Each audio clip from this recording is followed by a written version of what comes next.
And the same countries that invaded Iraq, invaded Afghanistan, bombed Libya, bombed Yugoslavia, they have the nerve now to talk about aggression. This is some of the most blistering, blinding hypocrisy that I've ever seen in my life. And even when it comes to refugees, they are openly saying that Ukrainians are somehow worth more because they're white and Christian, right?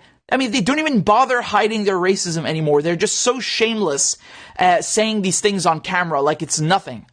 And you know, if we're going to boycott every Russian thing imaginable ever because of Ukraine, very good, great.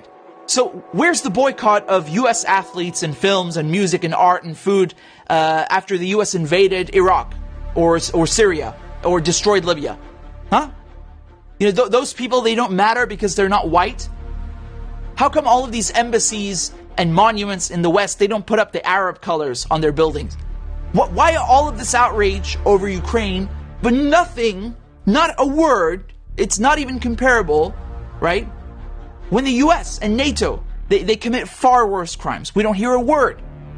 And again, it's so sad what's happening in Ukraine. It's an extremely regrettable situation. And the worst part is that it could have totally been avoided through diplomacy with a few phone calls. You know, the West, they dangled NATO membership in front of Ukraine for years just for the sake of antagonizing Russia. And when the bear finally wakes up, they run away and leave Ukrainians holding the bag. You see how NATO, they won't risk their own. They're not ready to enter the fight. They're just sending some guns to Ukraine and saying, hey, you're on your own. Ukrainians, they're the ones left paying the price just so NATO could try and put a few more missiles closer to Russia. Thanks for tuning in. I'm Richard Medhurst, and this is The Communique.